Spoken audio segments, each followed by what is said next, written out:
আর একটা দোয়া শিখাই দেই, ইনশাআল্লাহ এই দোয়া করলে রিজিক তো বাড়বেই ইনশাআল্লাহ, আপনার যত ঋণ আছে ইনশাআল্লাহ আল্লাহ পাক শোধ করে দিবে। বিশ্বাস করলেন না? এই দোয়া শিখাই দিচ্ছি, এই জন্য আমাকে হাদিয়া দেওয়া দরকার, স্পেশালি আমাকে এখন হাদিয়া দেওয়া দরকার। এটা গুরুত্বপূর্ণ দোয়া শিখাই দিচ্ছি। আলী রাদিয়াল্লাহু আনহু বলেছেন, কোন ব্যক্তির যদি পাহাড়ের সমানও ঋণ থাকে, এই দোয়া যদি আমল করে আল্লাহ পাক ওই ঋণও শোধ করে দিবেন ইনশাআল্লাহ। ঋণ কেমন জানেন? ওই যে এখন মানুষ ঋণ নিচ্ছে 1 কোটি টাকা ব্যাংক থেকে, 2 কোটি টাকা ব্যাংক থেকে, হ্যাঁ, কত বছর, 10 বছরের জন্য, 20 বছরের জন্য বাড়ি করছে, তাই না? তার ধারণা এমন যে সে মারা গেলে তার ঋণটা কেউ না কেউ শোধ করে দিবেই দিবে, তাই তো? আর আল্লাহর রাসূল কি বলছেন দেখেন, একজন মারা গেছেন, নবী সাল্লাল্লাহু আলাইহি ওয়াসাল্লামের সময় একজন মারা গেছেন, তো নবী করিম সাল্লাল্লাহু আলাইহি ওয়াসাল্লাম বলছেন, এই ব্যক্তির কি কোনো ঋণ আছে? একজন সাহাবী বলেন, হ্যাঁ ইয়া রাসূলুল্লাহ, তো ঋণ আছে। নবীজি বললেন, তোমরা ওর জানাজা পড়ো, আমাকে ডেকো না, তোমরা ওর জানাজা পড়ে নাও, আমি জানাজা পড়তে চাচ্ছি না। আমি এখন কেমন করে আপনাকে বুঝাবো ঋণ কত ভয়ঙ্কর জিনিস? আপনি যে ব্যাংক থেকে 3-4 কোটি টাকার লোন নিয়ে রাখছেন, লাখ লাখ টাকা লোন নিয়ে বসে আছেন, দিব্যি সুখে বসে আছেন, এমন চিন্তায় যে আপনার মৌত হবে না। আর নবী সাল্লাল্লাহু আলাইহি ওয়াসাল্লাম সময়ে একজন মারা যাচ্ছেন, তিনি বলছেন তোমরা জানাজা পড়ে নাও, আমি জানাজা পড়তে চাচ্ছি না। মানে ঋণগ্রস্ত ব্যক্তি জানাজাও তিনি পড়তেন না। তারপরে একজন এসে বললেন, ইয়া রাসূলুল্লাহ, আমি তার ঋণ শোধ করে দিব, তার যা ঋণ আছে আমি শোধ করে দিব। তখন নবী এসে জানাজা পড়লেন সাল্লাল্লাহু আলাইহি ওয়াসাল্লাম। তো আপনার এই কোটি কোটি টাকা ঋণ শোধ করার লোক তো রেডি আছে নাকি? আছে না? সমস্যা নেই, আপনার জানাজা পড়া হবে, আপনার মিলাদও হবে, আপনার একটা বড়সড় দোয়াও হবে ইনশাআল্লাহ। কিন্তু আল্লাহ পাক বলেছেন যে শহীদ, আল্লাহর পথে যুদ্ধ করে শহীদ হয়েছে, এই ব্যক্তির আত্মাও ঝুলে থাকে যতক্ষণ পর্যন্ত না তার ঋণটা শোধ করা হয়। এবার বলেন আমি কি বুঝাবো আপনাকে? আর কিছু বলতে হবে? তো এখন সেই দোয়া শিখাচ্ছি আপনাদেরকে, যে দোয়া শিখলে আপনারা ঋণ থেকে বাঁচবেন ইনশাআল্লাহ। কত দিবেন বলেন?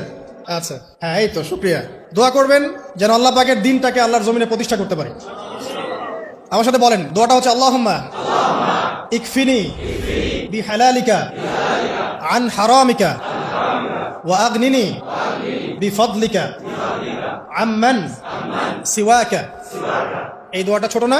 এটা মুখস্থ করবেন, সেজদায় পড়বেন, নামাজের সেজদায় পড়বেন, আত্তাহিয়াতু দরুদ শেষ তারপরে পড়বেন, নামাজ শেষে হাত তুলে করবেন, যখন তখন শেষ রাতটা করবেন, ইনশাআল্লাহ দেখবেন আপনার ঋণ বলতে কিছু থাকবে না ইনশাআল্লাহ। যদি থাকেও, বড় কোনো ঋণ থাকেও, আল্লাহ পাক অন্য কোনো মাধ্যমে এটা শোধ করার ব্যবস্থা করে দিবেন ইনশাআল্লাহ। ইনশাআল্লাহ। লালমনিরহাটের 100 একর জায়গায় যত ধান হয়, এতগুলো ধান যদি আপনার আমল নামায় লেখা থাকে, মানে আপনার আমল নামা তাকদিরে আপনার তাকদিরে যদি লেখা থাকে যে আপনি 100 একর জমির ধান খাবেন তারপর মরবেন, আছে না লেখা? একটা দানা কম বেশি হবে?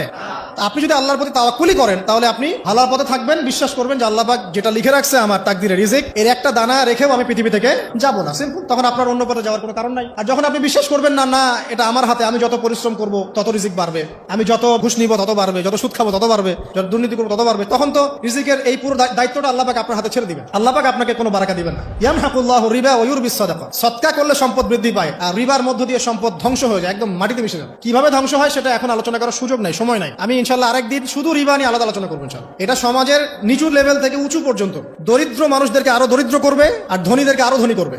সম্পদ এক শ্রেণীর মানুষের হাতে গিয়ে জমা হয়ে যাবে, সবার হাতে সম্পদ এভাবে সার্কুলেট করতে থাকবে না। আর যখন আপনি জাকাত ভিত্তিক অর্থনীতি চালু করবেন, সদকা করবেন, হালালে থাকবেন, ব্যবসা করবেন, তখন সম্পদ এক হাত থেকে আরেক হাতে ঘুরতে থাকবে। এটা এমনি বুঝবেন না, ইনশাআল্লাহ আরেকদিন বুঝাবো। আসেন, যে দারিদ্রতা দূর করতে চান, সচ্ছলতা চান, কয়েকটা কাজ করেন। এই যে বললাম, 1 নাম্বার সূরাতুল ওয়াকিয়া তেলাওয়াত করেন, 5 ওয়াক্ত নামাজ জামাতে পড়েন, ডেইলি কিছু সময়ের জন্য কোরআন তেলাওয়াত করেন, আর আল্লাহর কাছে রিজিক চান, জিকির বেশি বাড়ায় দেন। পারবেন না ইনশাআল্লাহ?